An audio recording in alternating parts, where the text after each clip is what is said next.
नमस्ते, आप सभी का स्वागत है आज के इस कार्यक्रम में।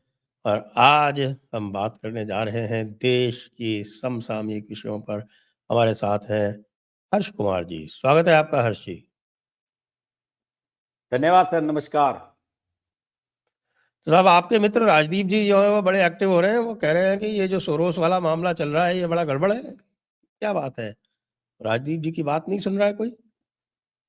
सर ऐसा है, राजदीप सरदेसाई की बात शायद उसके घर में भी अब लोगों ने सुननी बंद कर दी है। वो उस स्थिति में आ गए हैं। देखिए, उन्होंने एक ट्वीट किया था अभी, जिस पर हम लोग चर्चा भी कर रहे थे, जॉर्ज सोरस को लेकर के इस मुद्दे को ज्यादा जो है तूल दी जा रही है, हवा दी जा रही है। दरअसल हुआ क्या है, जब आप पार्लियामेंट की जो प्रोसीडिंग्स आप देख रहे हैं पिछले 3-4 दिनों से, उसमें हुआ क्या है कि भाजपा वालों ने अब शोर मचाना शुरू कर दिया। ये शायद भाजपा वालों ने एक रणनीति बनाई है कि सब, जिसे कहते हैं ना कि काउंटर अटैक करने की, कि साहब अगर आप अडानी उठाओगे तो हम सोरोस को लाएंगे। और ये उस दिन से हुआ जिस दिन निशिकांत दुबे ने उठाया था मुद्दा। निशिकांत दुबे बोले थे और उसी दिन सुधांशु त्रिवेदी ने प्रेस कॉन्फ्रेंस की थी। दोनों एक ही दिन हुई थी। और ये मुझे लगा संबित स्ट्रेटजी पात्रा ने की थी ना, बड़ी वाली, OCCRP वाली। हाँ, संबित पात्रा ने भी की थी, सुधांशु त्रिवेदी ने भी कहीं पे इसका बयान, इस तरह का हाँ, बयान दिया था। सुधांशु त्रिवेदी ने एक्चुअली दो पार्ट हो गए ना इसमें। एक तो जो OCCRP वाला जो वो फ्रेंच पोर्टल है, मीडिया पार्ट, तो वो पहला तो वो मीडिया पार्ट वाला था। और दूसरा जो है वो कल खुलासा हुआ जो सोनिया गांधी वाला। हाँ, तो अब राजदीप जैसे लोगों को परेशानी इसी से हो रही है ना। जब तक अडानी अडानी को लेके मोदी पे हमला किया जा रहा था, भाजपा में हमला किया जा रहा था, तो उस समय इन्हें परेशानी नहीं थी। उस समय इन्होंने कभी ज्ञान नहीं दिया कि ये फालतू का विषय है, इस पे ज्यादा टाइम वेस्ट करना नहीं चाहिए। और अपने इन लोगों की आप वो देखिए, ये दोगले लोग हैं। जब ये इंटरव्यू देने कहीं बैठते हैं, जैसे कि आपने बुक के प्रमोशन के सिलसिले में ये दे रहे हैं, तो वहां ये इन सब चीजों को राहुल गांधी की खामियों में गिनते हैं कि साहब राहुल गांधी ने कई ऐसी अपॉर्चुनिटी हैं जो मिस की हैं। अभी अपने अजीत अंजुम को जो इंटरव्यू दिया उन्होंने किताब के प्रमोशन के लिए, उसमें ये बात कही कि राहुल गांधी ने 2014 से और 19 के बीच में कई कई अपॉर्चुनिटी मिस की है। जैसे कि साहब कोई बढ़िया मौका आया तो आप पता लगा कि विदेश में है। आपके किसी राज्य में विधानसभा के चुनाव हो रहे हैं तो पता लगा चुनाव का कैंपेन आधा गुजर चुका है, आप प्रचार करने के लिए नहीं आए हैं। इसके अलावा वो पहले अध्यादेश फाड़ दिया था। तो उनका ये मानना है कि ये जो अपॉर्चुनिटी है राहुल गांधी ने मिस की थी। और अब लेकिन वो कह रहे हैं कि अब राहुल गांधी बढ़िया काम कर रहे हैं। तो अब उन्हें यह लगा कि भाई राहुल गांधी का तो वन साइडेड चल रहा था, अडानी अडानी कर रहे थे, सामने से कोई जवाब नहीं आ रहा था, कोई एको नहीं हो रही थी सामने से। अब उसमें इधर से अडानी की आवाज लगती है तो उधर से सोरोस का इको आने लगा है। और इस बारे में शायद पार्लियामेंट में कोई रणनीति भी बनी है सरकार की कि भाई अब इस तरह से काम नहीं चलेगा, कुछ मुद्दा उठाया जाए। और नौटंकी कर ही रहे हैं राहुल गांधी, कभी मुखोटा लगा के आते हैं, कभी स्टिकर लगा के आते हैं पीछे जैकेट में।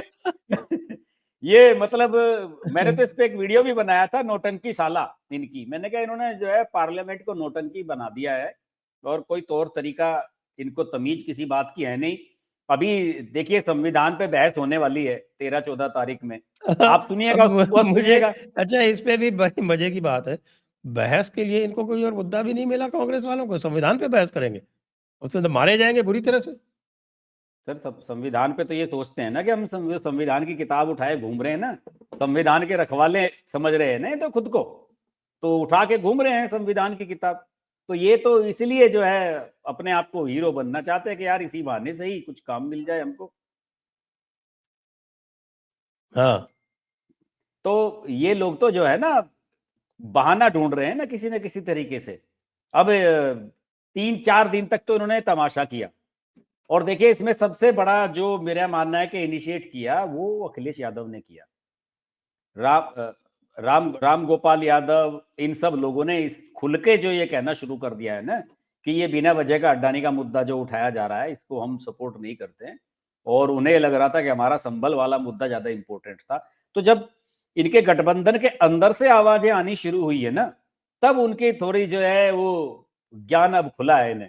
और अब मुझे तो लग रहा है कि राहुल गांधी इस समय अकेले पड़ गए हैं, भाग गए हैं मैदान छोड़कर। डीएमके के अलावा कोई साथ में नहीं है इनके। कोई साथ नहीं है, डीएमके के अलावा। और डीएमके वाले भी पता नहीं डीएमके का भी क्या वो है, डीएमके एक मेन फोर्स है, मुझे तो समझ में नहीं आता कि डीएमके वाले मुख्य पार्टी है अपनी स्टेट में, और वो कांग्रेस के बिना भी सफल है वहां पर। अगर कांग्रेस उनके साथ ना हो तब भी डीएमके को कोई दिक्कत नहीं है, लेकिन पता नहीं क्यों वो पिछलग्गू की तरह बिहेव करते हैं कि साहब हम कांग्रेस के पिछलग्गू हैं, जबकि है उल्टा। तमिलनाडु में कांग्रेस इनकी पिछलग्गू है, तो उसका समझ से बाहर है। लेकिन ओवरऑल अभी सारे में ये बात आ चुकी है कि राहुल गांधी, ये तो मुझे लग रहा है कि इस पार्लियामेंट सेशन में एस्टेब्लिश हो गया है कि Rahul Gandhi can not lead India alliance. अब तो या तो इंडिया अलायंस खत्म होगा या फिर कोई दूसरा फेस इसका सामने आएगा। शरद पवार ने भी सपोर्ट कर दिया है, ममता बनर्जी ने तो अपना नाम दे दिया कि अगर आपके बस की नहीं है तो मैं कर लेती हूं। मुझे लगता है कि ये वाला जो सेशन है पार्लियामेंट का, इसके बाद राहुल गांधी की परफॉर्मेंस भी डिफाइन होने वाली है। आने वाले समय में वो कहां पे खड़े हुए नजर आएंगे। कि राहुल गांधी के तौर तरीकों में तो कोई बदलाव आ नहीं रहा है। महाराष्ट्र का चुनाव भी हुआ तो महाराष्ट्र के चुनाव में भी कांग्रेस जैसे लड़ रही थी, ये लड़ रही थी, शरद पवार जो थे उसको गाइड कर रहे थे, जो भी था। लेकिन राहुल गांधी तो नॉन सीरियस ही थे ना। राहुल गांधी वायनाड में प्रचार कर रहे थे। उनको महाराष्ट्र से कोई मतलब ही नहीं था। और जब महाराष्ट्र हार गए, तब उन्होंने अपनी मीटिंग में जो है वो ताबड़तोड़ जो है वो ज्ञान दे दिया कि बस ईवीएम वाला। कार्रवाई होगी और ये होगा, और अल्टीमेटली नतीजा क्या निकाला? ईवीएम। ईवीएम वाली बात इन्होंने भी कही है और प्रियंका गांधी ने भी, दोनों ने कही सीडब्ल्यूसी की बैठक में कि ईवीएम है और इस मामले को जोर शोर से उठाया जाए। आप समझिए ना संजय जी, ये आप ये समझिए कि आप अपनी खामियों पे विश्लेषण करने के बजाय, आप जो आपके नीचे के लोग हैं ना, आप जिस कैडर पर या जिस आपके नीचे के जो नेता लोग हैं आपके, उन पर अगर आपको थोड़ा सा उंगली कसनी चाहिए, शिकंजा कसना चाहिए, थोड़ा सा सवाल जवाब होना चाहिए, आप उन्हें भी एक स्पेस दे रहे हैं कि यार ठीक है, ऊपर वालों ने मान ही लिया है कि ईवीएम की वजह से हारे, तो क्या जरूरत है समीक्षा करने की और क्या जरूरत है हमें मैदान में उतरने की। तो बड़े नेता भी घर पे बैठे हुए, हम भी घर पे बैठे हुए, लड़ो आप। ईवीएम की लड़ाई तो दिल्ली में लड़ी जाएगी, पार्लियामेंट में लड़ो, चुनाव आयोग में जाओ, सुप्रीम कोर्ट में जाओ, हम क्यों कोई कुछ करेंगे। और साथ में उत्तर प्रदेश में तो आपने देख ही लिया, अखिलेश बाबू और हमारे कांग्रेस वालों की तो ऐसा लग रहा है कि राहें जुदा जुदा होने वाली हैं। ये जुदा ही हो चुकी है सर, मुझे लगता है कि अब कुछ होने वाला नहीं है। और वैसे भी अखिलेश यादव को जो है विधानसभा चुनाव, अब उनके सामने मेन टारगेट है 27 का, तो विधानसभा चुनाव में तो कांग्रेस को साथ लेके कोई फायदा ही नहीं है इन्हें। वहां तो फायदा ये है कि 403 सीटों में से मैक्सिमम पे खुद लड़े, तभी तो कुछ बन पाएगी बात। वहां पे तो कोई फायदा नहीं है इन्हें। वहां तो उल्टा इन्हें जो कहते हैं ना कि वो जो मरा हुआ सांप है उसे जिंदा करने वाली बात होगी, अगर ये विधानसभा में इन्हें साथ लेके चलेंगे तो। वहां नहीं कोई इनका सीन बनने वाला। लोकसभा में तो बात ये थी सर कि लोकसभा में चुनाव लड़ने के लिए अखिलेश यादव के पास कैंडिडेट नहीं थे। पैसा चाहिए, लोकसभा का चुनाव बड़ा चुनाव है, कैंडिडेट नहीं थे तो इसलिए 17 सीटें दे दी इन्हें पहले ही बिना मांगे ही कि भाई ये ले लो, और वो भी वो सीटें दे दी जिसमें कुछ था नहीं इनका। तो वो सीटें तो देनी थी क्योंकि पिछली बार मायावती को दी थी, किसी ना किसी को देनी थी। कैंडिडेट इतने सारे कहां से लाते, लेकिन विधानसभा में तो कैंडिडेट मिल जाते हैं अखिलेश यादव को। समाजवादी पार्टी को का टिकट कम से कम उत्तर प्रदेश में विधानसभा में तो बढ़िया चलता है। तो वो 2027 क्या, ये तो अभी कोई ऐसी बात नहीं हुई मेरे ख्याल में। तो ये गठबंधन इसी उपचुनाव में ही टूट गया। उपचुनाव में कुछ नहीं था, कोई कांग्रेस वालों ने कोई इनके लिए काम नहीं किया, इन्होंने कोई सहयोग नहीं मांगा, ना इनका कोई कैंडिडेट था। हाँ, कांग्रेस कांग्रेस वालों वाले का सारे वायनाड चले गए थे, उत्तर प्रदेश के जो थे भी, वैसे भी ज्यादा नहीं है, जितने थे वो सब वायनाड चले गए थे। हाँ सर, पता नहीं वायनाड चले गए थे या कहीं वहाँ रामेश्वरम वगैरह कहीं साउथ में कहीं घूम रहे थे लोग।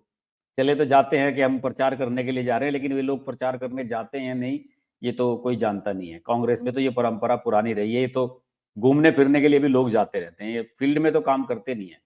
कांग्रेस तो उस इंतजार में है कि इस देश की जनता का मन बदले, वो मोदी जी से ऊब जाए और खुद ब खुद जो है वो आपकी झोली में सत्ता डाल दे जनता। ये तो इस उम्मीद में बैठ गए कांग्रेस वाले तो अब। लेकिन इस पे दिक्कत आने वाली ये है कि भाई अगला चुनाव जो है वो तो और भी मुश्किल होने वाला है। अगले चुनाव से पहले आप देखेंगे कि पूरा का पूरा डिलिमिटेशन हो जाएगा, 50% कॉन्स्टिट्यूंसी बढ़ जाएंगी, सबकी कॉन्स्टिट्यूंसी उलट-पुलट हो जाएंगी, तो जो लोकल लेवल एंटी इनकम्बेंसी है वो तो वैसे ही खत्म हो जाएगी। तब तो फिर सर और भी दिक्कत आएगी। वो प्रक्रिया तो 26, 27, 28 में चलेगी ना। अब आप ये देखिए, अब हम 24 में बात कर रहे हैं, अब 25 और 26 का देखिए, अब अगले 1.5 साल देखिए, अगले 1.5 साल जहां जहां जिन स्टेट्स में चुनाव होने हैं वहां कांग्रेस का जरा हाल देख लीजिए क्या है। आप दिल्ली का आप देख लो, बिहार में आप देख लो, फिर केरल आ जाएगा, असम आ जाएगा, तमिलनाडु आ जाएगा, पुडुचेरी, ये सारे ये 5-6 स्टेट होने हैं ना, वेस्ट बंगाल, इनमें चुनाव होना है। मुझे तो लगता नहीं है कि कहीं पे भी कांग्रेस को कुछ मिलने वाला है, और राहुल गांधी अगले 2 साल लगभग बेरोजगार रहने वाले हैं। उन्हें कोई रैली करने का मौका नहीं मिलेगा, ना कोई उन्हें बुलाएगा, ना कोई उन्हें पूछेगा। ये हालत अगले 2 साल रहने वाली है उनकी। वो तो 26 का लिमिटेशन तो पता नहीं कब होगा, वो तो 26 की प्रक्रिया होगी चुनाव, उससे पहले तो जनगणना होगी, वो तो अभी दूर है। लेकिन आप देखिए ना, अगले 2 साल राहुल गांधी क्या करेंगे? कोई मुद्दा ही नहीं है इनके पास। किस मुद्दे को लेके जाएं और कहेंगे क्या लोगों के बीच? कहीं कोई इन्हें मंच पे बुलाएगा नहीं कोई। अब वेस्ट बंगाल में किसके लिए रैलियां करने जाएं? क्या है इनका वेस्ट बंगाल में? थोड़ा बहुत है अगर केरल में है, या जरा मरा सा असम में, और तो कहीं कुछ है नहीं। तो अगले 2 साल राहुल गांधी के पास पार्लियामेंट में ये नॉनसेंस करने के अलावा कुछ है भी नहीं है। ये तो दिक्कत है ना, कहीं से भी और दूसरी कोई मिल नहीं रही है। फिर बीच में अभी उसके बाद ये भी पक्का है कि जैसे ही हिमाचल के चुनाव होंगे, वो स्टेट इनसे जानी है, 100% पक्का है वो। सर हिमाचल का तो मुझे लग रहा है कि वो स्टेट तो इनसे शायद पहले चुनाव से पहले ही न चली जाए। वहां पे तो इतना उसके बाद इतनी बुरी हालत है हिमाचल प्रदेश में तो, कि पता नहीं वो हिमाचल की भी और कर्नाटक की भी पता नहीं सरकार जो है 5 साल चलेंगी नहीं है। मुझे तो डाउट है इन पे। और जिस तरह से ये कर्नाटका और तेलंगाना की सरकारें चला रहे हैं, उससे मुझे नहीं लगता कि उनको भी रिटेन कर पाएँगे। फिर अगला दाँव इनका तभी लगेगा जब आपके राजस्थान, मध्य प्रदेश और छत्तीसगढ़ के चुनाव होंगे। हाँ सर, देखिए राजस्थान, मध्य प्रदेश, छत्तीसगढ़, उसके अलावा कुछ नहीं है। ये वो चुनाव बैठेंगे 27 में जाके, यानी कि योगी जी का भी चुनाव हो लेगा 27 में, नहीं 28 में बैठेंगे आपके यहाँ तो। 23 में हुए थे ना आपके यहाँ, तो 28 में बैठेगा जाके। हाँ, तो 28 में। उससे पहले, हाँ, तो उससे पहले तो योगी जी भी अपने 3rd टर्म में आ चुके होंगे। कुछ नहीं होने वाला सर। आप बताइए ना, आप बताइए आपके राजस्थान में कांग्रेस का क्या फ्यूचर है? आप बताइए क्या कर पाएंगे? कुछ लग रहा है नहीं, आपको आज की राजस्थान परिस्थिति में? है कि लोगों को फ्यूचर लग रहा था, उनको लग रहा था कि साहब ये जैसे जिनको ये भजनलाल जी को बनाया था, तो उनकी परफ़ॉर्मेंस कोई ऐसी तगड़ी आ नहीं पा रही थी, तो और लोगों को डाउट था कि भई क्या होगा, क्या नहीं होगा। लेकिन भजनलाल जी ने तो अपना कमाल दिखा दिया। जो बाई इलेक्शन हुए, उसके बाद से तो हाँ भजनलाल जी की जो है वो बहुत तगड़ी हो अरे गई। सर, कल जयपुर में आके तारीफ करके गए हैं भजनलाल की तो मोदी जी, बहुत जबरदस्त। मैं तो सुन रहा था लाइव, समिट में आए थे जो कल मोदी जी, वो तो बहुत बोल रहे थे कि भजनलाल जी ने तो वो कर दिखाया जो यहाँ लंबे समय से कोई नहीं कर पाया, इतने कम तो वो समय तो में। ठीक है, उनकी सरकार है, वो तो उनको बोलना ही था। लेकिन फैक्ट ये है कि भई इस हाईकमांड उनसे इसलिए खुश है कि वो जो रिजल्ट उपचुनाव बढ़िया है। हुए, हाँ। 7 चुनाव हुए देखिए, 7 उपचुनाव, 7 में से केवल 1 सीट थी भारतीय जनता हम्म, पार्टी। उन्होंने 4 सीटें बढ़ा ली अपनी, 115 से 119 हो गए। हाँ। 7 में से सीटें जीत ली। हम्म। जो उनकी खुद की सीट थी, सलूंबर हाँ। वाली, वो जीत ली। और उसके अलावा जो कांग्रेस की और दूसरों की सीट थी, उनमें से 4 जीत ली। हम्म। कांग्रेस जो है, वो 4 सीटें कम हो गई, 70 सीटें वैसे ही थी कुल, वो घट के 66 हो गई। तो इस टाइम पे तो भई भजनलाल जी का जो स्टॉक है, वो बहुत चढ़ा हुआ है। हाँ, बम बम हो रहा है मामला एकदम। वो तो वैसे ही हो गया जैसे यहाँ कुंदर की जीत ली योगी जी ने। तो वहां की कुंदर की कौन सी थी? राजस्थान की भी कोई कुंदर की थी नहीं सर? हाँ, राजस्थान में 2-2, 3-3 कुंदर की थी। एक तो अच्छा। झुंझुनू की सीट जो जीती कभी नहीं जीते थे, आज तक। अच्छा, ओला साहब वाली, विधानसभा शीशराम ओला वाली। हाँ, ओला साहब वाली जो सीट है, वो अच्छा। कोई कोई सोचता भी नहीं था कि साहब कि जीत पाएँगे। वो जीत गए, प्लस हम्म। वो अरमान बेनीवाल बहुत उछल-कूद करता था। वो उसकी सीट वो उस उसकी भी गई। वो जीत गए और अच्छी खासे मार्जिन से जीत खींवसर, गए साहब। खींवसर है ना खींवसर, उसकी तो हाँ, हाँ, खींवसर। हुँ। तो हाँ, भजन लाल जी तो बम बम हो रहे हैं बिल्कुल। बिल्कुल जी। फर्स्ट टाइमर जो चीफ मिनिस्टर बना, फर्स्ट टाइमर एमएलए साहब, उसके लिए इससे बड़ी बात क्या हो सकती है? नहीं नहीं, वो बहुत तो बड़ी देखिए सभी का यही ओपिनियन था कि साहब कि भजन लाल जी जो है वो लाइट वेट है, और लाइट वेट हुँ, ने सबसे अच्छी परफॉर्मेंस कर दी, हुँ। तो उनकी तो बम बम हो रही है बिल्कुल। हाँ, तो बताइए ना फिर, जब आपके राजस्थान में जो जो मेरा मानना है कि राजस्थान में सबसे, अगर आने वाले 2-3 साल की बात करें कि कांग्रेस के हिसाब से सबसे मजबूत स्टेट कौन-सा है, तो सर राजस्थान ही बैठता है आज अभी भी। आप कह नहीं सकते, वहां पे अभी भी अशोक गहलोत और लीडरशिप है। मध्य प्रदेश में तो खत्म हो चुका मामला। तो अभी भी देखिए, अगर राजस्थान में अगर आप ये कह रहे हैं कि कोई चांसेस नहीं है, तो फिर अगले 3-4 साल में राहुल गांधी कांग्रेस के पास है क्या कुछ भी करने के लिए? ना किसी से अरे डील कर देखिए सकते अभी हैं। तो अभी 4 साल बाकी है, अभी कुछ नहीं, ऐसा इतना नहीं कह सकते हैं हम। लेकिन ये है कि साहब की जो ये कह रहे थे लोग बाग के साहब की ये भजन लाल जी तो ये तो 2 साल भी नहीं चला पाएंगे, वो सब तो अब किनारे चुप के होके बैठ गए। और हमारे किरोड़ी लाल जैसे लोग जो थे वो वो सर किरोड़ी लाल जी जैसे तो जो है स्वतः जो है वो उसमें चले गए खुद पे खुद ही। किरोड़ी लाल जी के साथ प्रॉब्लम ये है साहब, सब कुछ उनको चाहिए।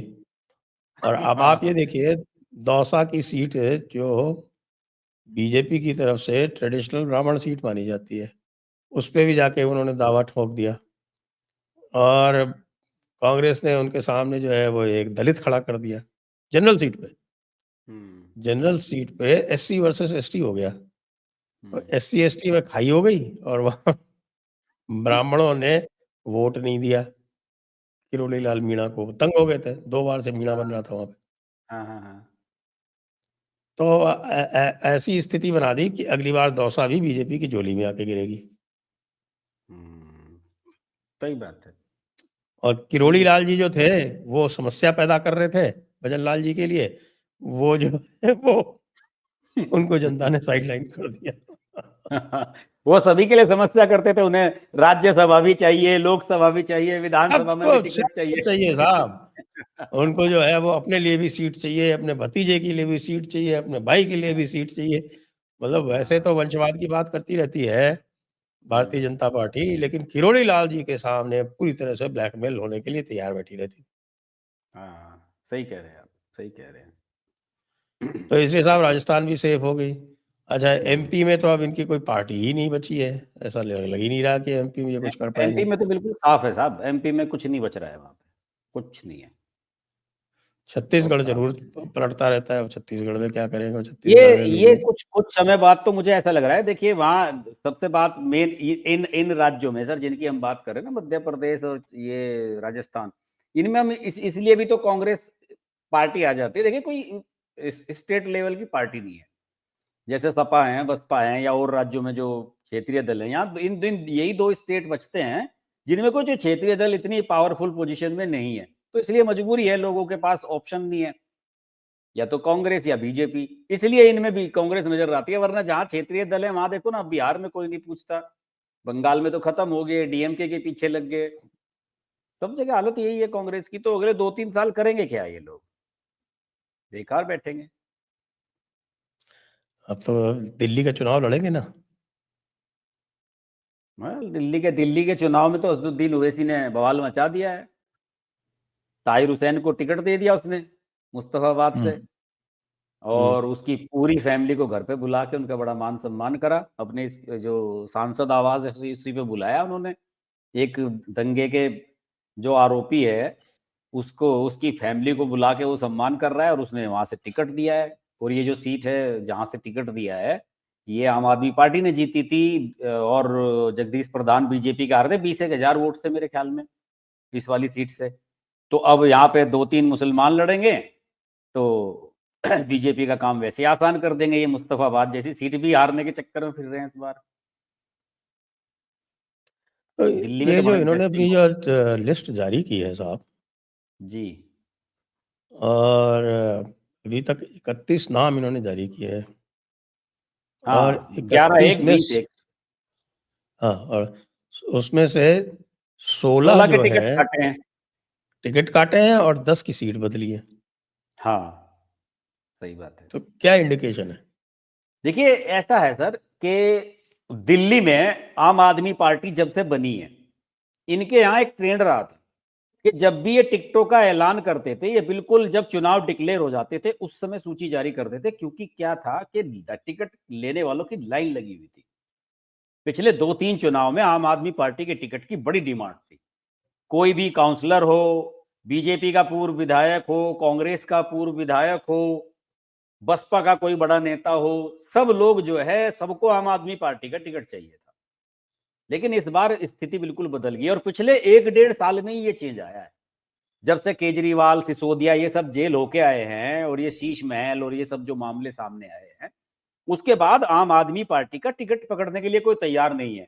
अभी इन्होंने ये कहा था कि जो हमारे काउंसलर हैं, जो जीत के आए हैं, क्योंकि एमसीडी भी आम आदमी पार्टी के पास है इस बार, तो इन्होंने ये एक स्ट्रेटेजी बनाई कि साहब हम जो है, जो काउंसलर है उसको टिकट नहीं देंगे विधानसभा का। अब इसमें अलग खेल शुरू हो गया। वहां का जो पार्षद है इनके इलाके, जहां वहां से अगर किसी को टिकट दे रहे हैं तो वो ये कह रहा है कि मैं इसके खिलाफ काम करूंगा, मैं इसे जीतने नहीं दूं। ये हालत हो गई है यहाँ पे कि या तो मुझे टिकट दो वरना मैं इसे नहीं जीतने दूंगा। तो अब आप ये देखिए इनकी जो पहली जो लिस्ट आई सर, उसका अंदाजा लगाइए।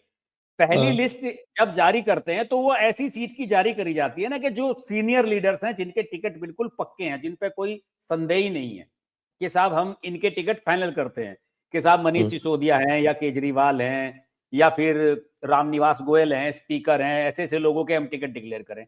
लेकिन पहली लिस्ट में किसी भी ऐसे आदमी का नाम नहीं था। उन 11 में से 6 जो थे वो सारे दल बदलू थे। 3-4 कांग्रेस के थे, 2-3 बीजेपी के थे, सुमेश शौकीन वगैरह कई लोग, ये इनके टिकट दिए। आप समझिए कि आप पहली लिस्ट जारी कर रहे हैं और उसमें इतना वीक आप नजर आ रहे हैं कि साहब आप दूसरी पार्टी से आए हुए लोगों को आप टिकट दे रहे हैं शुरुआत में ही। तो ये तो मैसेज शुरू से गलत चला गया। और ये जो कल वाली लिस्ट आई है 20 जिसमें कैंडिडेट आए हैं, तो मेरा तो मानना है कि सर, मैं तो सबसे बड़ा सवाल यही है मेरा, तो मैंने अपने वीडियो में कहा भी कि भाई इसमें कम से कम मुख्यमंत्री का नाम तो होना चाहिए था, आतिशी का, कि वो कालका जी से लड़ेगी। पहले वो आतिशी जो लोग आतिशी के पहले लोगों को तो काट ले वो। हाँ सर, उसको डर है ना कि भाई आतिशी मुख्यमंत्री बना रखी है मैंने, आतिशी परमानेंट मुख्यमंत्री ना बन जाए। हाँ, तो नहीं, मुझे तो सर इस बात पे भी डाउट है। मैं तो थोड़ा सा इंतजार करूंगा कि नई दिल्ली जो विधानसभा सीट है जहां से केजरीवाल लड़ते हैं, वहां से केजरीवाल खुद आएंगे या सुनीता केजरीवाल आएगी। अगर सुनीता केजरीवाल आती है वहां से, तो आप समझ लीजिए आतिशी का भी पत्ता साफ है और केजरीवाल चुनाव नहीं लड़ेंगे इस बार। ये भी मुझे साफ नजर आ रहा है अभी जो स्ट्रेटेजी बनती हुई इनकी नजर आ रही है। तो आप देखिए ये वाली जो दूसरी लिस्ट आई है, इसमें भी 13 विधायकों के नाम काट रखे हैं। और ये देखे ना, ये इनके बहुत सीनियर हैं, ये रामनिवास गोयल जो स्पीकर थे, शादरा वाले विधायक, ये तो उस समय जो एंटी करप्शन मूवमेंट उस समय शुरू हुआ था, दिलीप पांडे तिमारपुर वाले, ये लोग तो शुरू से जुड़े हुए हैं इनके साथ। इनसे ये कहलवा दिया कि हम इस बार चुनाव नहीं लड़ना चाहते। क्यों नहीं लड़ना चाहते भाई? इस बार तो बहुत कठिन चुनाव है, इस बार तो सारे सीनियर लोगों को मैदान में उतरना चाहिए, और ये कह रहे हैं कि साहब इस बार हम चुनाव नहीं लड़ेंगे। तो आप समझ रहे हैं ना सर कि माहौल क्या चल रहा है। ये बताते हैं कि इन्होंने कोई सर्वे कराया है और उस सर्वे की जो रिपोर्ट आई है, उस रिपोर्ट में यह है कि भाई जबरदस्त एंटी इनकम्बेंसी है। मनीष सिसोदिया क्यों भागा पटपरगंज से? इसलिए तो भागा कि इस बार हारता था वो। 3107 वोटों से जीता था पिछली बार, 3107 से। और मेरे ख्याल में 16-17 राउंड तक तो पीछे ही चल रहा था मनीष सिसोदिया पिछली बार। ये हालत थी मनीष सिसोदिया की। और ये गौतम गंभीर ने तो, अभी जब गौतम गंभीर एमपी थे यहाँ के, तो गौतम गंभीर ने तो अंजना ओम कश्यप के उस पे इंटरव्यू में कहा, एक उसकी क्लिप भी कल से बड़ी वायरल हो रही है, उसने कहा था कि मैं आपको चैलेंज देता हूं कि अगला विधानसभा चुनाव पटपड़गंज से मनीष सिसोदिया लड़ नहीं पाएंगे। वो बीजेपी वालों ने वायरल कर रखी है कल से, रील खूब चल रही है वो, और बिल्कुल वही हो रहा है। देखिए छोड़ के भाग गए, वहां जंगपुरा में भाग गए। तो जंगपुरा भी कौन सी इतनी नहीं सेफ है सर, थोड़ा उसके सा लिए? नहीं, जंगपुरा जो है आम आदमी पार्टी वाले थोड़ा सा सेफ मानते हैं अपने हिसाब से। क्योंकि अब क्या हुआ है कि यहाँ इन्होंने एक गलती कर दी है। देखिए सर, ये भी रणनीति बनाने वाले कैसे लोग हैं, अवध ओझा को दिया है मनीष सिसोदिया की जगह। अब इसके पीछे इनका लॉजिक ये है कि इधर जो ये लक्ष्मी नगर से मयूर विहार की तरफ का जो इलाका है, यहाँ पे बतेरे ये कोचिंग सेंटर वगैरह हैं इनके, यूपीएससी की जो तो तैयारी वो करवाते कोचिंग हैं। सेंटर वाले तो जो कोचिंग के लड़के तो है वो तो अवध ओझा को बहुत नापसंद करते हैं। सर नापसंद तो करते हैं, उनकी वोट थोड़ी है यहाँ, वे तो बाहर के बच्चे पढ़ रहे हैं आके यहाँ पे, वे वोट थोड़ी एग्जैक्टली। डालने जाते हैं। आप ये सोचिए, और अब वहां पे तो कंपटीशन है, जो एक उसमें पढ़ रहा है एकेडमी में, तो दूसरे वाले उसे वैसे ही पसंद नहीं करते। अगर वहां पे एकेडमी वाले भी लोकल हैं, उसका स्टाफ 100-200 लोगों का, वो वैसे वोट नहीं देंगे अवध ओझा को, क्यों वोट देंगे हम? ये जीतेगा नहीं अवध ओझा, आप देखिएगा, ये भी हारेगा।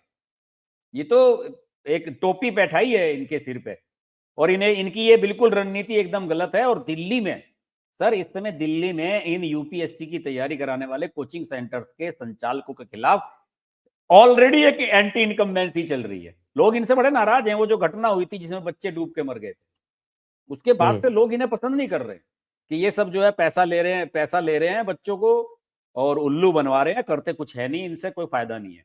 ये तो तमाम लोग कह रहे हैं। नहीं तो फिर तो कैसे ये लड़ेंगे चुनाव, आपको क्या लगता है? मेरे हिसाब से तो अभी भी लीड तो है इनके पास मिल। हालांकि ऑटो वाले कह रहे हैं कि साहब कि इस बार इनको वोट नहीं देंगे। ऑटो वाले तो इनके बहुत पुराने हुआ करते थे। सर ऑटो वाले नहीं देंगे, मार्शल्स नहीं देंगे, जो इन्होंने मार्शल बसों में रखे थे 10,000 के करीब, जिनकी वो अपॉइंटमेंट वाला मामला एलजी के साथ इनका लटका हुआ है, वो नहीं देंगे इन्हें। अब तो सर ये ऐसी ऐसी हरकतें कर रहे हैं कि अभी कुंभ शुरू होगा ना यूपी में, तो इन्होंने कुंभ के लिए जो बस वो जाती है ना इनकी, एक तीर्थ यात्रा कराने वाला ऑफर अरविंद केजरीवाल लेके आए थे कि हम फ्री तीर्थ यात्रा कराएंगे बुजुर्गों को।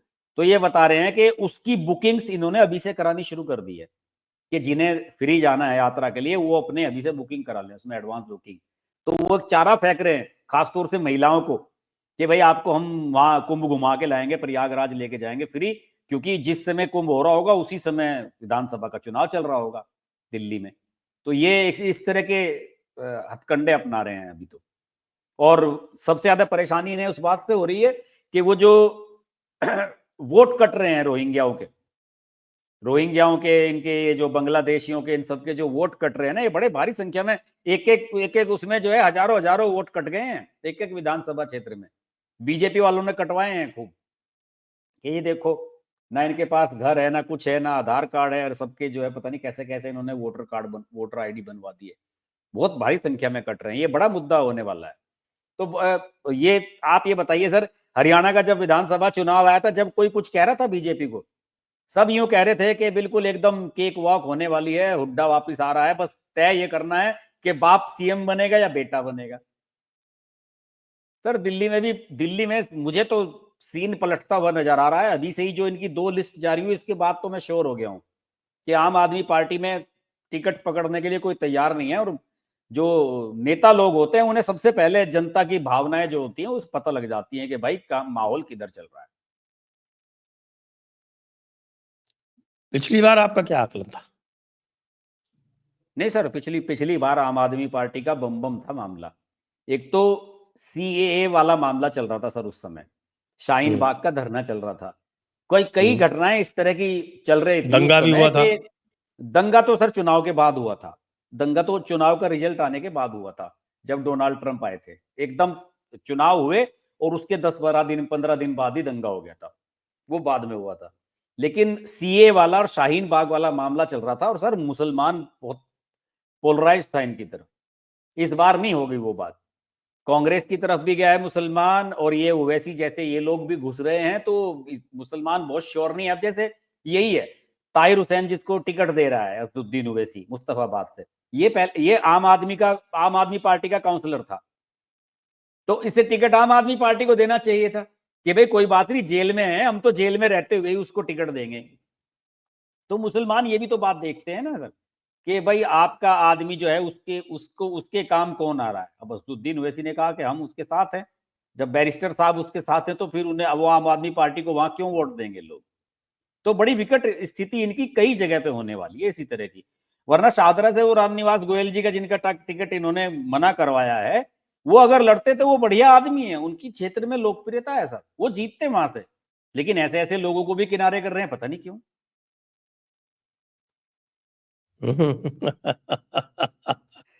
दो विधायकों के तो बेटों को टिकट दे दिया उन्होंने, चांदनी चौक वाले वो हैं सानी जी, उनके बेटे को दिया है, और एक और दो को तो बेटों को दे दिया इन्होंने। तो आसान नहीं होगा, मुझे वो तो लग रहा है कि इस कृष्णानगर वाला बार। जो एसके बग्गा था, उसके बेटे को टिकट दिया, खुद को नहीं दिया। हाँ हाँ हाँ हाँ हाँ, तो सर कई जगह पे इन्होंने ऐसा किया है। और ये जो इस बार के जो टिकट 31 हैं, यही ये टिकटों की घोषणा जो हुई है, जिस तरीके से टिकट बांटे गए हैं, यही अपने आप में इंडिकेट कर रही है कि आम आदमी पार्टी इस बार नर्वस है और पैर लड़खड़ा रहे हैं इसके। ये तो बड़ी चीज हो जाएगी साहब फिर तो, जी जी, मतलब आप अगर देखिएगा ऐसा दिल्ली हो का चुनाव जाएगा। इस बार सर, दिल्ली के चुनाव में इस बार पूरा हंगामा होने वाला है। ये आसान नहीं है चुनाव। खुद आम आदमी पार्टी के नेता कह रहे हैं सर, अखबारों में छप रहा है, तो बयान दे रहे हैं कि हमारे लिए सबसे टफ चुनाव है, बहुत बहुत खराब हालत है। हाँ, और जो उनकी जो एक कट्टर ईमानदार वाली जो छवि बनाई थी, वो तो वो तो वैसे भी खत्म हो ही गया किस्सा। हाँ तार तार हो गई पूरी हाँ, तरह से। अब तो सिर्फ सर आम आदमी पार्टी के समर्थन में फ्रीबीज वाला ही मामला बचता है, और सारे एडवर्स हैं इनके जितने भी चेक पॉइंट्स आप देख लेंगे, जो इनके बिंदु हैं इस तरह के, जो इनके प्लस पॉइंट थे, वो सब अब माइनस में जा चुके हैं। फ्री बीज के अलावा और कुछ बचता नहीं है इसके बाद, और फ्री बीज जितनी दे सकते थे मैक्सिमम ये कह चुके हैं। इन्होंने सर पिछले बार एक और भी सिगुफा छोड़ा था कि हम कोशिश करेंगे कि मेट्रो में फ्री करा देंगे, तो मेट्रो में फ्री करा देंगे तो फिर तो सर ये बर्बादी कर देंगे सब कुछ। नहीं, मेट्रो तो फ्री इनके कहने से होगी नहीं ना, उसमें तो नहीं सर, सेंट्रल गवर्नमेंट का उसमें हिस्सा है उसमें सर 50 नहीं, उसमें सर 50%। ये सर उस विकल्प में जा रहे थे कि हमारा जो शेयर है हम अपना छोड़ देंगे उसमें, जैसे सब्सिडी देते हैं उस तरह की। लेकिन उसमें उसके लिए जो मोबिलिटी कार्ड है ना, उसमें वो अप्लाई करना जरूरी है, और वो हो नहीं, वो सरकार, केंद्र सरकार करने नहीं देगी।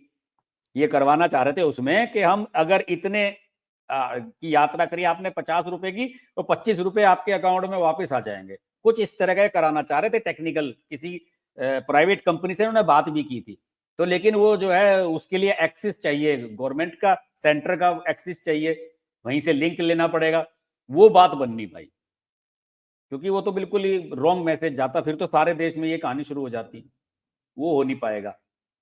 तो और कुछ बचा नहीं है, बिजली पानी और इसके अलावा क्या बचा, क्या देंगे, और कुछ भी नहीं दे हाँ, सकते इसके अलावा। अरे भाई, बिजली फ्री कर दी, वो मिलती नहीं। पानी फ्री कर दिया, वो गंदा मिलता है। गंदा और मिलता है पानी का, तो इस बार बड़ा यमुना क्राइसिस रहा। यमुना साफ कर दी, आप यमुना के आसपास नहीं पटक सकते। यमुना पे तो सर इन्होंने कुछ काम किया नहीं है, सब बकवास कर सड़कें, रहे ना हैं। कोई सड़क बनाई, ना कोई फ्लाईओवर बनाया। कुछ जो नहीं, कुछ नहीं है। बारिश होने के बाद जो हाल होता है दिल्ली का, वो सब देखते हैं। और पिछले कोई 2 सालों एक से तो नया बारिश में पैसा बड़ा बुरा हाल इन्होंने हो जो रहा है। है वो दिल्ली की अर्बन प्लानिंग में इन्वेस्ट नहीं किया। तो शीला दीक्षित ने जो 15 साल में जो दिल्ली बनाई थी, दिल्ली का एक तरह से कायाकल्प कर दिया था उस लेडी ने, और उसको सबको बर्बाद कर दिया इन्होंने अपने 15 साल में। हाँ, और वो बार बार यही कहना कि साहब सेंट्रल गवर्नमेंट हमें करने नहीं देती, सेंट्रल गवर्नमेंट हमें करने नहीं देती। तो जनता भी तो सब अब ये चीजें देख रही है कि भाई जब सब कुछ सेंट्रल गवर्नमेंट को ही करना है, तो सेंट्रल गवर्नमेंट में बीजेपी में क्या बुराई है, फिर उसी को ले आओ। ये सेंटिमेंट्स हैं सर, आप देखिएगा, ये ऐसा रिजल्ट नहीं आएगा कि जैसे आए कि साहब 70 में से 62 आ गई आम आदमी पार्टी की। चलिए अगर सरकार भी बनेगी तो ये सर 35, 36, 40 वाला ही आंकड़ा होगा, मुकाबला टक्कर का होगा। ये तो आप इसमें ये देखें कि शीला दीक्षित का एग्जाम्पल ले लें, तो 5 साल उन्होंने 98 से लेके और 2003 तक, बल्कि चुनाव 98 में ही हुए थे ना, हाँ 98 के लास्ट हाँ, में हुए थे। 98 में हुए, 98 में फर्स्ट टाइम 28 नवंबर 98 में रिजल्ट आया था, जब शीला दीक्षित बनी थी हाँ, फर्स्ट तो टाइम। वो 5.5 साल शीला दीक्षित जो थी, उन्होंने एनडीए के साथ काम किया। आपने कभी कोई कंट्रोवर्सी सुनी? हाँ, कुछ भी नहीं है, वो जब वाजपेयी जी की सरकार थी, सही बात है। वो तो साथ लेके चलती थी, वो सब कोई बना के चलती थी, अपना काम निकाल लेती थी आराम से अरे सर, सेंट्रल गवर्नमेंट से। मेट्रो का उद्घाटन हुआ तो चीफ गेस्ट थे अटल जी के हाथों मेट्रो का वो हुआ था टेस्ट। और कहीं किसी ने उनके लिए, बीजेपी ने कोई उनकी राह में रोड़े नहीं डाले। उन्होंने हाँ, बीजेपी से फालतू का पंगा नहीं लिया। उस समय राहुल गांधी नहीं था, राहुल गांधी होता तो लेता। सर ये तो केजरीवाल पहले दिन से ही गलत ट्रैक पे चले गए। आपको याद होगा ना कि जब ये फर्स्ट टाइम चीफ मिनिस्टर बने थे कांग्रेस के सहयोग से, वो उंगली ऐसे करके कैमरे की तरफ, मोदी जी मैं ये कर दूंगा वो कर दूंगा। गलती शुरुआत से इन्होंने ही की है। जाते मान सम्मान से बात करते, ठीक है, काम चलता रहता अपना, लो प्रोफाइल में रहते, काम करते रहते। लेकिन ये तो एकदम हवा में उड़ने लगे कि साहब सीएम और फिर उसके बाद पीएम, उसके बाद मैं ही हूं बस। वो गड़बड़ हो गई शुरू में ही। इन्होंने कहीं पे भी तालमेल बैठाने की कोशिश नहीं की। मोदी जी ने तो बड़े इनके खांसी वांसी के इलाज कराए, लेकिन ये इन्होंने जो है वो मोदी जी को रिवर्स में कुछ वो मान सम्मान उस तरह का करा नहीं है। तो तभी से अमित शाह इनसे नाराज रहे, फिर अमित शाह के पीछे पड़े सारे, एक एक करके जेल में गए। बिल्कुल। हालात खराब हो गए हैं हमारे सर जी के। सर जी क्या करेंगे? हाँ, अब उधर तो सर हमारे आपका समय आ रहा है। अब देखिए ना, अब सर्दी का मौसम है, अब आपका मफलर महल बनने का भी समय आ गया है सर। अब मैं अब जो है वो सर्दी का पूरा मौसम प्रयास है। करूंगा कि मैं हाँ सर जी की वॉइस बन सकूं, मैं सर जी की जी, आवाज बनूंगा। हाँ, कम से कम हफ्ते में एक एपिसोड सर, दिल्ली चुनाव तक आप सर जी का जो है वो एक रोस्ट टाइप का वो जरूर बनाइए, मजा आएगा उसमें। या फिर मैं एक काम करूंगा कि आप केजरीवाल बनिएगा और हम्म, मैं आपका इंटरव्यू लूंगा। हाँ, डन। ये हर हफ्ते जो है कुछ एक ऐसा रखेंगे सर, चुनाव के समय बड़ा मजा आएगा। और एक जो है वो दूसरे केजरीवाल है साहब, वो एक मुंबई वाले केजरीवाल, हमारे उद्धव ठाकरे जी, उनका क्या हाल है? सर उद्धव ठाकरे तो कोई कोई पूछ नहीं रहा है। मेरी समझ में तो एक बात नहीं आई सर, उद्धव ठाकरे के बेटे ने एक दिन पहले कहा कि हम शपथ नहीं लेंगे, अगले दिन शपथ ले ली जाके। तो सर ये तो मतलब 24 घंटे भी अपने उस पर टिके नहीं रहे। मैंने मेरे पास जो ट्वीट, समाचार आया है उसमें यह है कि शरद पवार ने फोन करके और जिसको कहते हैं शुद्ध भाषा में उद्धव ठाकरे को ऊंचा नीचा किया, पूरी तरह से शुद्ध भाषा में। किया होगा, किया होगा, बिल्कुल। तो नहीं मेरे पास तो ये सर एक खबर है बात और साहब। भी है। अब मुझे हमने पता तो नहीं ये ट्वीट सही है कि गलत है, लेकिन खबर ये है मेरे पास। हमने तो सर ट्वीट ये कर दिया था कि आदित्य ठाकरे, जिस दिन उसने मना किया कि कोई आदित्य आदित्य ठाकरे ने मुझे तो ब्लॉक किया हुआ है ट्विटर पे, पता नहीं क्यों। तो आदित्य ठाकरे को हमने एक ट्वीट कराया, वहीं पे एक पत्रकार है हमारे साथी मुंबई में, हमने उनसे कहा कि इन्हें ये ट्वीट कर दो कि अगर आपने कल शपथ नहीं ली तो आपकी सीट जो है रिक्त घोषित कर दी जाएगी और उपचुनाव होगा वहां पे। तो अगले दिन ही शपथ लेने आ जाएंगे ये लोग। तो डर गए होंगे, कुछ लगा होगा कुछ। सर इसमें भी तो कुछ टेक्निकल होता होगा ना, अगर विधायक शपथ नहीं, लेने से मना कर दे। मैंने यही, ये जो शरद पवार ने यही इनको जो है शुद्ध हाँ भाषा में समझाया, ये तुम्हारा दिमाग खराब हो गया है। तुम्हारे जो हैं वो आधे से ज्यादा विधायक जो हैं वो बैठे हुए हैं बगावत की कगार पर, भाग जाएंगे हाँ सारे बीजेपी में, शिवसेना में। वो कर क्या रहे हो? पागल हो गए बिल्कुल। हो? शपथ और जो लिए मराठी बिना में तो गालियां होती विधायक हैं। के फंड वंड भी जारी नहीं होते सर। मकान का जो भाड़ा मिलना होता है और जो सारे इनके जो मानदेय वगैरह होते हैं, कुछ भी नहीं मिलेगा जब तक आप शपथ नहीं लोगे। तो विधायक के पास और बचता ही क्या है, विपक्ष वाले विधायकों के पास तो कुछ बचता ही नहीं इसके अलावा कि इसी पे नजर रखें। बड़ी अजीब सी बात हुई। ये बिल्कुल सही हाँ बात है, लेकिन वहां तो भाई बहुत ही बुरा हो गया, नहीं सर, अब बहुत आपको बुरा हो दया गया। आ रही है। आप उद्धव ठाकरे पे मुझे दया दया, आ रही है आप। मेरा क्या है कि मैं थोड़ा जो है ना वो आप थोड़ा, बड़े दयालु हैं सर। आपको संजय राउत पे मेरा दया नहीं दिल जो आती? है, आपको संजय राउत पे दया नहीं आई? मैं संजय राउत का प्रशंसक हूँ साहब। ऐसे कैसे कितने लोग होते हैं, आप इतिहास में जाइए हम्म, तो अच्छे खासे चलते हुए कोalition को समाप्त कर दें, ऐसे लोग विरले होते हैं।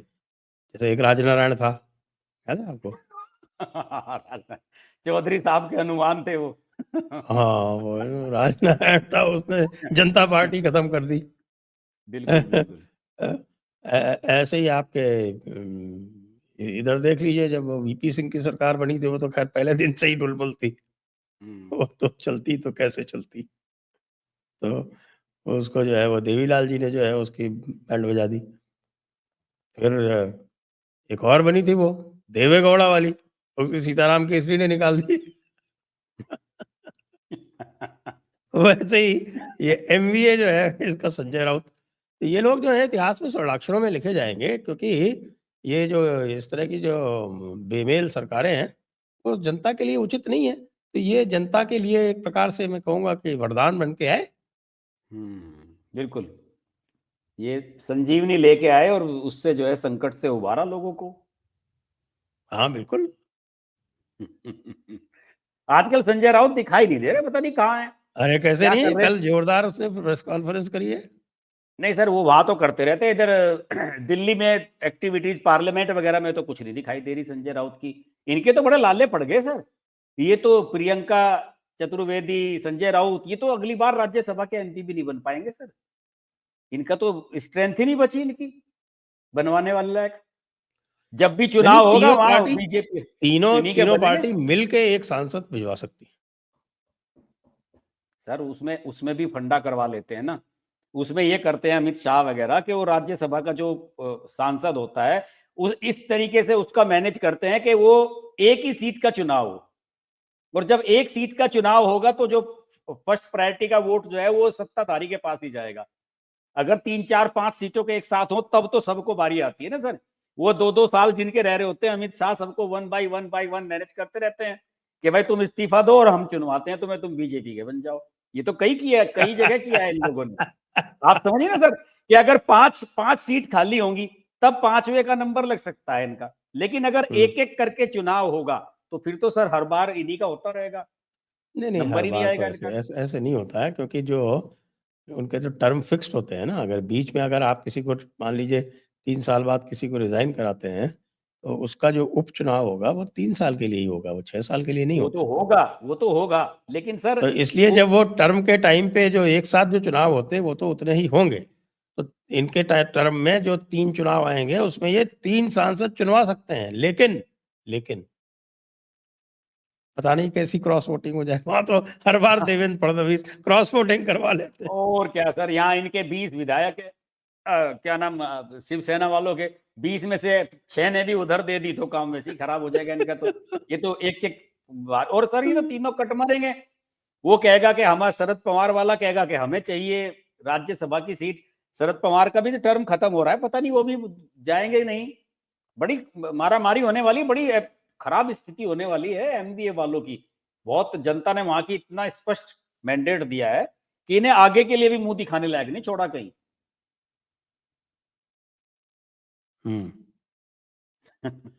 मुश्किल है साहब। उचित नहीं है साहब, इसीलिए तो बेचारा सोरोस कह रहा है कि साहब ये फासिज्म हो रहा है, हमारा सोरोस मरने वाला है, उसके बाद भी उसको लग रहा है कि भारत में बड़ा फासीवाद हो रहा है। यूनुस के साथ भी वो बैठ रहा है। मार्क ब्राउन उसका बंदा जो है अभी जाके यूनुस से कल मिल के आया है। उसने यूनुस को सपोर्ट किया है। हमारे राहुल गांधी जी तो सोरोस को चेले हैं ही। तो अरे सर, आप तो बड़ी जियो पॉलिटिक्स पे भी वीडियो करते रहते हो। ये जो सीरिया वाला मामला हुआ है इसमें जॉर्ज सोरोस क्या करेगा सर? वहां वहां किस तरफ है सोरोस? निवास सोरोस का कोई लेना देना नहीं। बताइए सर, इन लोगों का लेना देना भी तो इंडिया जैसी डेमोक्रेसी में है सर। इन लोगों की बदमाशी भी यहीं चलती है। ये जो धींगा मुस्ती करते हैं ना अपनी पैसा लगा के, और पैसा फेंको तमाशा देखो, इनकी यहीं नहीं, तो चलती है। सोरोस जो है वो नेतन्याहू को हटाना चाहता है। इजराइल में है उसका दखल, हट लिया अरब सर वहां कंट्रीज से। में नहीं है, इजराइल में दखल है उसका। सर वहां चलता ही नहीं, अरब कंट्रीज में, मुस्लिम कंट्रीज में कौन पूछ रहा है सोरोस वोरोस को? वहां तो सब बंदूक से फैसले हो रहे हैं अब। सब जगह यही हो गया, बांग्लादेश, सीरिया, सब जगह यही होता जा रहा है। लीबिया, सब जगह तो यही हुए थे, पहले भी हो चुके और अब भी यही हो रहा है। बड़ा उथल पुथल हो रही है सर इंटरनेशनल उसमें। समीकरण बड़े इधर से उधर हो रहे हैं तेजी से। कि वो बताते कि वो पुतिन ने उन्हें कह दिया कि हम शरण देंगे उसको, प्राइम मिनिस्टर को। अरे पुतिन और ट्रंप में पीछे पीछे मांडवाली हुई है, तभी तो ये हुआ है, ऐसे थोड़ी हुआ है। ये जो हाँ आप सर, देख कुछ भी रहे हो हैं सकता है। पुतिन और ट्रंप की मांडवाली का नतीजा है। तो ये ट्रम्प जो है इसका जॉर्ज सोरोस का कोई इलाज क्यों नहीं करता? कुछ अभी आप एलन देखिएगा एलन मस्क के साथ मिलकर कोई ऐसा रॉकेट वॉकेट बनाए कि सोरोस को बैठा के इसमें छोड़ दे। अभी यूनुस का हाल देखिएगा, ट्रम्प के आते ही या ट्रम्प के आने से पहले ही। हाँ, इसका तो होना चाहिए सर इलाज। इसने तो बड़ी गंदगी फैलाई, ये तो बहुत घटिया साबित हुआ आदमी, बहुत घटिया। ये इसे तो तो हमेशा बड़ा, से घटिया था, वो हाँ तो सर, मनी लॉन्ड्रिंग के आरोप थे। इसे तो इंडिया ने जो है बड़े लाइटली लिया। मेरा तो मानना था इसे तो एकदम शुरू से ही दबा देना चाहिए था इसे, बिल्कुल पकड़ के। मैं तो पहले दिन से फेवर में हूँ कि वहां मिलिट्री एक्शन करना चाहिए था इंडिया को, सारी चीजें ही बदल जाती। हमारे मोदी जी जो हैं वो बहुत ठंडा करके खाते हैं, आपको पता है। सर ठंडा करने के चक्कर में कई बार चीजें सड़ जाती हैं, गर्मा गर्म खाना ही ठीक रहता है। ठंडा करने में चीजें सड़ भी जाती हैं।